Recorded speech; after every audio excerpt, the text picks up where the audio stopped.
Yo, I just got some information myself, man, because it was strange to me that every month he's going up for a bail hearing. And I know that seems strange to a lot of people. Live, a judge has denied bail for Sean Diddy Combs. Of course, this was the hip-hop mogul's latest bid for freedom as he remains in federal jail for his racketeering and trafficking case. Showed Diddy's computer a legal dispute involving one of the most recognizable individuals in hip-hop history has the potential to permanently change his legacy. For the third time, the music mogul, who is already well known for his ostentatious lifestyle and significant career, has been refused bail. Judge Ron Subin's judgment indicates the court's view that if CS were unleashed, no amount of funding or restrictions could guarantee community safety. The former founder of Bad Boy Records confronts growing accusations and a damaged reputation as a result of the judge's reasoning, which is presented in a thorough verdict. So yesterday, Monday, Diddy celebrated his 55th birthday, but this year was a lot different. It was no Diddy parties. It was none of that. None of that stuff. Well, happily so, I guess, right now. But anyway, so this is his first birthday behind bars. Let's be honest. This case is quickly becoming one of the most intense legal battles in recent memory, with the stakes not just Diddy's freedom, but the fate of his entire empire.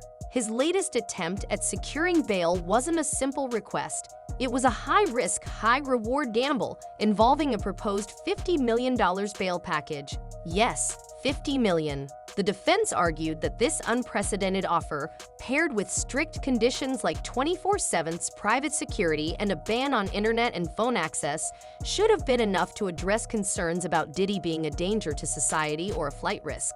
But the court wasn't convinced, and Judge Subin didn't hesitate to explain why. No, I'm not surprised by the ruling because, as she cited in her order, there are very serious allegations about the danger that he potentially poses to other witnesses and the public at large. There are allegations that he has, been violent with others. He's also attempted to allegedly intimidate other witnesses and still contact witnesses while incarcerated. The judge's ruling emphasized four important considerations: the accusation's specifics, the strength of the evidence against Combs, his background, and whether or not his release would endanger the community as a whole.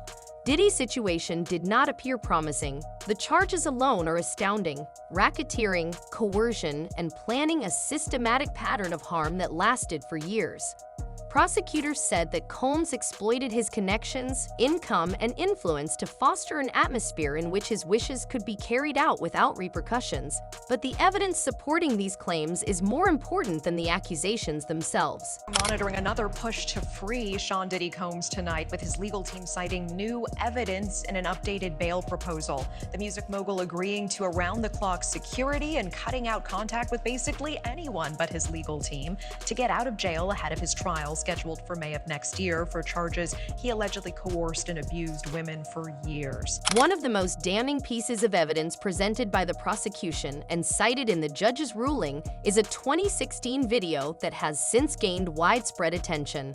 The footage shows Combs in a Los Angeles hotel hallway exhibiting what prosecutors describe as violent and controlling behavior. In the video, CMS, wearing only a towel, is seen confronting his then-partner, Cassandra Venter, also known as Cassie. The video reportedly shows him dragging her to the ground, kicking her, and forcefully pulling her back toward their hotel room. Prosecutors argue that this incident is part of a larger, ongoing pattern of aggression and control. Is everybody familiar with the old Houdini? So what Diddy's lawyers are trying to do is pull a Houdini.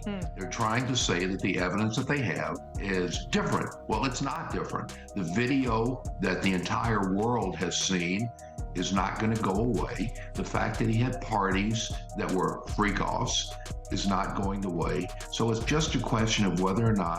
Adding to the weight of the evidence are text messages exchanged between CMS and Cassie following the incident. These messages, entered into the court record, present a chilling narrative. In one message, Cassie reportedly describes the visible injuries she sustained, mentioning a swollen face and other harm. "I have a black eye and a swollen lip. You're sick for thinking this is okay," one text reads. Another message refers to lingering bruising, with Cassie saying, "I still have crazy bruising." Together, these messages, alongside the video, paint a damning picture that's difficult to ignore, even for those who may have initially been inclined to give CMS the benefit of the doubt. However, the 2016 incident is not the only thing weighing against CMS. This case also includes allegations of obstruction. Prosecutors claim that Combs has gone to great lengths to manipulate witnesses and shape the public narrative surrounding his legal issues. While in custody at the Metropolitan Detention Center, CMS allegedly violated detention rules in troubling ways.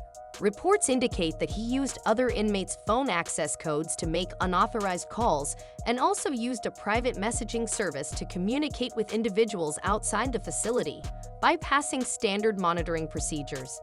Even more concerning, prosecutors allege that some of these communications were intended to influence witnesses or even potential jurors. That's it. If it is privilege, of course they won't. But if it really is what the prosecution says, that has nothing to do with the case, or even worse, it's actually evidence of witness tampering, because we all know the attorney-client privilege, there's a crime fraud exception. You can't use your lawyer to perpetuate a future or continuing fraud or crime. So if the documents are what the government says they are, they're going to get them again. And again, it's just going to be a matter of days, because I don't expect. One of the more unusual elements of the case involves a social media campaign tied to Combs' recent birthday. Prosecutors argue that this campaign, orchestrated with the help of his family, was designed to sway public opinion and potentially influence jurors. The campaign included a video showing Combs' children celebrating his birthday and expressing their love for him, while he listened in over the phone from jail. On the surface, it might appear to be a simple family moment, but prosecutors point to alleged statements from Combs indicating that the campaign was part of a larger strategy. During a phone call, he reportedly said something along the lines of, "I just need one," implying that he hoped to influence at least one juror. So that, they probably didn't see these notes and they never will. But if you're Diddy, don't you want your notes back? Yeah. If you've spent so many hours gathering evidence for your side or strategy or whatever, for me I'd be like, oh no, please don't destroy, please return. Then there's the issue of Combs' alleged communications with a key witness in the case. This individual, who is said to have been involved in several of the incidents under investigation, reportedly received multiple calls and messages from CMS, including after testifying before a grand jury. The judge noted that while Combs' legal team has provided explanations for some of these interactions, others remain unexplained. The fact that some of these messages were deleted has only deepened the suspicion. All of this led Judge Sabermanin to conclude that there is a significant risk of witness tampering, a factor that heavily influenced the decision to deny bail. The defense, however, has strongly contested these allegations. Combs' legal team, led by attorneys Mark Agnifilo and Alexander Shapiro, argues that many of the claims against their client are either exaggerated or entirely false. They have also pointed to Combs' willingness to accept extremely restrictive conditions for his release as evidence that he can be trusted to comply with court orders. Under the defense's proposed arrangement, Combs would be confined to a 3-bedroom apartment on Manhattan's Upper East Side, with private security guards monitoring his every move. He would have no access to a phone or the internet, and his interactions with the outside world would be strictly limited to his legal team and select family members. If they did in fact occur, their argument is more than likely going to be that this activity was consensual, that this person was a willing participant, and not only that, but that these individuals assumed the risk of being present at those parties, of engaging and voluntarily engaging in the sexual conduct and being in those spaces, consuming and things of that nature. As compelling as the defense's arguments may have seemed, Judge Sabermanin was not convinced. One of the main points of contention was the proposed use of private security to monitor Combs. Prosecutors argued that this arrangement would essentially allow Combs to pay for his own private jail, creating a 2-tier justice system where the wealthy could buy their way out of detention. The judge appeared to share these concerns, noting that the proposed security team would ultimately answer to Combs, not the court. This raised doubts about whether such an arrangement could genuinely ensure compliance with the release conditions. Sounds like there was probably a lot of hidden cameras as well. Is that what is being talked about? Yes, this was actually in his Atlanta home, at a home he had in Atlanta at one point. And it does seem that the person isn't like looking into the video, so it's, to me, doesn't seem like that person knows they're being videotaped. It doesn't seem like they're active participant in the videotaping. The judge also expressed concerns about the defense's handling of a separate controversy involving notes seized from Combs' jail cell. These notes, which were photographed during a routine contraband sweep, reportedly contained troubling statements, including alleged instructions to gather information on 2 individuals connected to the case. The defense contended that the notes were protected by attorney-client privilege and should never have been reviewed by prosecutors. However, the judge noted inconsistencies in the defense's claims, particularly regarding whether the notes were clearly marked as privileged at the time of the sweep. This discrepancy, along with other factors, seemed to further undermine the court's trust in Combs and his legal team. So I think the most important thing, even more important than the passport, is that Mr. Combs came to New York on September 5th. As soon as we realized that this indictment was going to be coming down in a matter of weeks, maybe months, but sometime soon, Mr. Combs got on a plane, left his home in Florida, flew to New York. I called the prosecutors myself. I said, Mr. Combs is in New York. Do you want to know where he is? Another comparison made during the hearing was the case of Mike Jeff, a former executive facing similar allegations of misconduct. Jeff, who is in his 80s, was recently granted bail with conditions, including a $10 million bond. The defense argued that if Jeff could be released, CMS should be granted the same consideration. However, prosecutors emphasized that the 2 cases were fundamentally different. Unlike CMS, Jeff is not accused of orchestrating a violent criminal enterprise or obstructing justice. Additionally, his advanced age was presented as a mitigating factor, making him less of a flight risk. The judge ultimately agreed with this distinction, reinforcing the decision to keep CMS in custody. So my defense is very well established. I interviewed myself the different men who were being brought sort of into Mr. Combs and this person's intimate situation. I've flown around the country. I've interviewed a large number of them. There's not the slightest inkling, according to the interviews that I've done, of anything that's coercive, non-consensual. With bail denied, Combs now faces the daunting task of preparing for his trial from behind bars. His legal team has suggested they may appeal the decision, but the chances of success appear slim. Meanwhile, the allegations against him continue to mount, with new lawsuits and claims emerging almost every week. This latest setback is just one chapter in a saga that shows no signs of slowing down. Once a powerful figure in the music industry, Combs is now left to confront the harsh reality of his situation. A cramped cell, a mountain of legal troubles, and a tarnished legacy hanging in the balance. Let's not sugarcoat it. The story surrounding Sean Diddy Combs grows messier by the minute. If you thought the denial of his bail was the biggest headline, buckle up. We're diving into the scandal surrounding his infamous jailhouse note. Yes, notes, pages and pages of handwritten instructions, scribbles, and reminders seized from his cell during what was initially described as a routine sweep. But as more details emerge, it's clear there was nothing routine about the contents of those pages or the fallout that followed. Sean Diddy Combs was denied bail for the 3rd time, a federal judge saying that the government had proven by clear and convincing evidence that there were no conditions of release that would ensure the safety of the community. So here's the deal.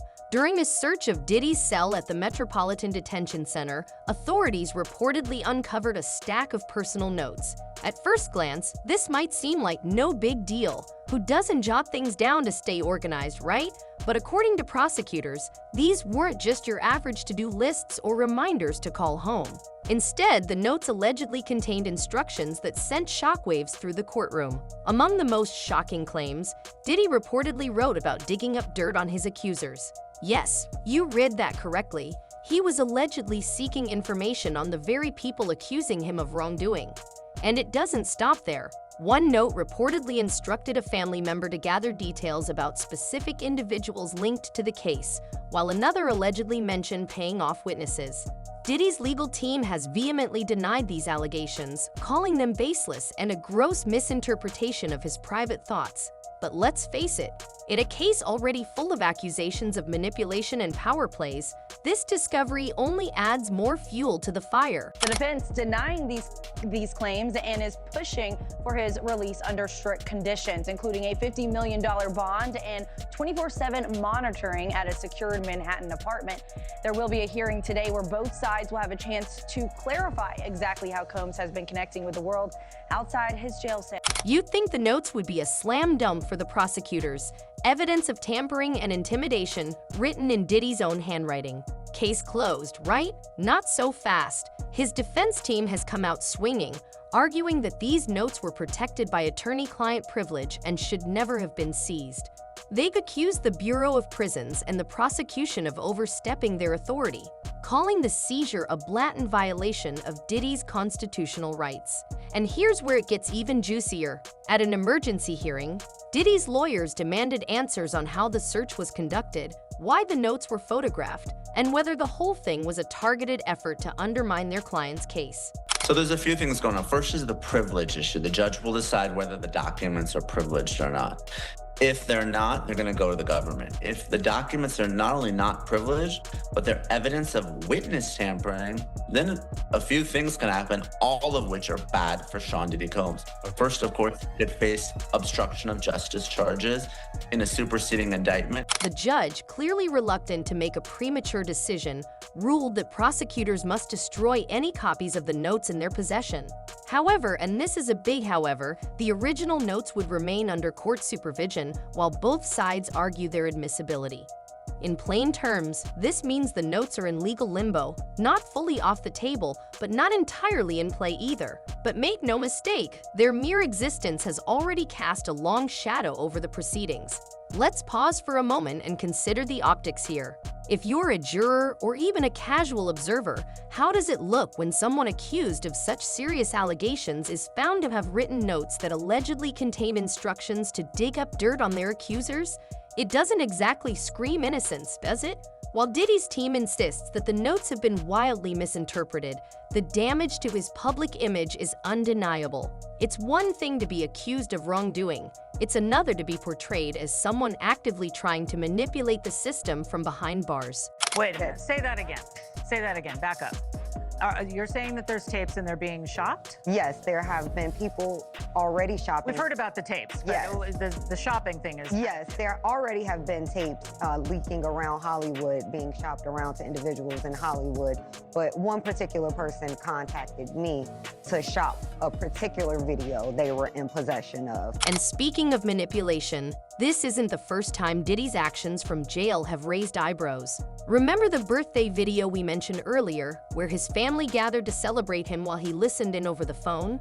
Prosecutors argue that it wasn't an innocent family moment at all. Instead, they claim it was part of a carefully orchestrated campaign designed to sway public opinion and potentially influence jurors. According to their filings, Diddy monitored the video's engagement metrics and even discussed strategies to maximize its impact. "I just need one," he reportedly said, referring to the possibility of persuading a single juror to side with him. If true, it's a bold, and some might say risky, move for someone already under intense scrutiny. But let's not forget the players behind the scenes. Diddy's legal team has been working tirelessly to counter these narratives, portraying him as a victim of overreach and media sensationalism. They argue that his actions have been misinterpreted, and that as a high-profile figure, he's simply trying to defend himself in the court of public opinion. And honestly, can you blame them? With so much on the line, not just his freedom, but his legacy, his empire, and his family's future, they've got their work cut out for them. Not buying it on, Kana, and safety can mean a couple different things. Safety just doesn't mean free from harm of violence. Safety can also too mean emotional and mental dynamics that could occur by Sean Combs reaching out to potential witness to get them to possibly... Even as Diddy's lawyers fight to control the narrative, new allegations continue to surface. One of the most explosive claims involves his alleged use of wealth and influence to silence potential witnesses. Prosecutors have pointed to instances where they say payments were made to individuals linked to the case, suggesting these transactions might have been meant to buy loyalty or silence. Diddy's team, of course, denies this, insisting that all financial dealings were legitimate and unrelated to the allegations. However, in the court of public opinion, where optics often outweigh facts, the damage may already be done. Then there's the question of accomplices. Let's face it, if even half of what's been alleged is true, there's no way Diddy could have acted alone. Prosecutors have suggested the involvement of a network of enablers, people who may have helped facilitate the very acts he's accused of, from assistants and bodyguards to high-profile friends who turned a blind eye. If proven, the web of complicity could be vast, raising a troubling question. How many people knew what was allegedly happening, and why didn't they intervene? When people got a lot of money and they got lawyers that can come up with different reasons and different information and present it to the courts, that they are able to get how many bail hearings, as long as you got different information to present to the court, different evidence. This brings us to the broader scandal surrounding Diddy's infamous gatherings, events that have long been the subject of whispers and rumors. Known for their extravagant nature and exclusive guest lists, these parties attracted some of the biggest names in entertainment, politics, and business. But as the allegations against Diddy mount, these once glamorous affairs are being recast in a much darker light. Reports suggest that some attendees may have witnessed troubling behavior but chose to stay silent, whether out of loyalty, fear, or self-preservation. Now, according to the lawyer representing over 100 alleged victims, these bystanders could face legal consequences of their own. Tony Busby, the attorney leading the charge, has made it clear that he's not only targeting Diddy, but also anyone who played a role in enabling or covering up his alleged actions. In interviews, Busby has argued that silence in the face of wrongdoing is a form of complicity. If you were there, he says, and you knew what was happening, you're just as responsible. It's a bold statement, sending a clear message to anyone who thought they could distance themselves from the scandal by staying quiet. Diddy is a multi-millionaire. He's a multi-millionaire.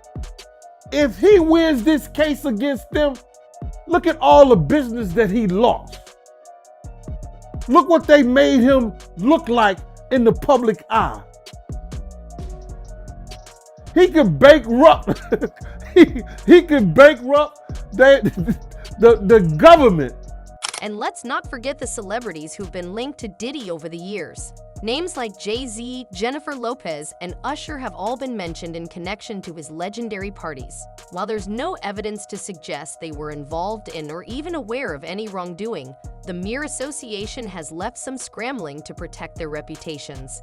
Reports indicate that several high-profile figures have quietly worked to scrub their social media accounts, deleting photos and posts that could tie them to Diddy. It's a fascinating and somewhat ironic twist, considering that many of these celebrities once reveled in the glow of his influence. But even as some distance themselves, others have come forward to share their experiences. One attendee, a woman who claimed she was invited to a Diddy event by a well-known figure, recently described the scene as unsettling. According to her, the atmosphere was chaotic, with people engaging in behavior she deemed out of control.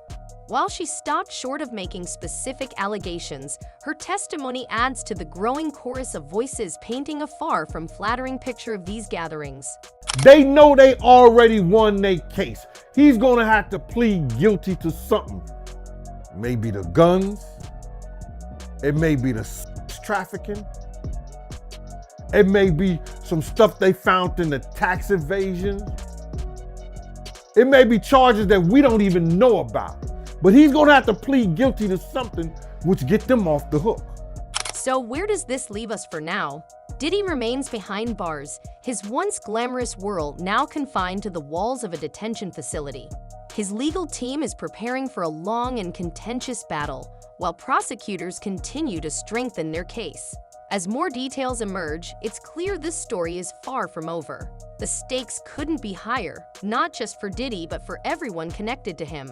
In a case like this, the ripple effects are bound to spread far and wide, impacting lives and careers in ways we can't yet predict. And here's the kicker. With the trial still months away, there's plenty of time for new revelations to come to light. Will more accusers step forward? Will former allies turn against him?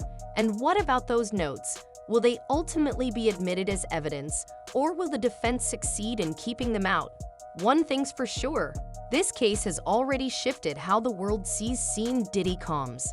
The question now is, how much more is there to uncover? Stick around because this story is only just beginning. What do you think? Is Diddy being unfairly targeted, or is there more to these allegations than meets the eye? And how far do you think his wealth and influence will take him in this legal battle? Share your thoughts in the comments below. Thanks for watching, and we'll see you in the next video.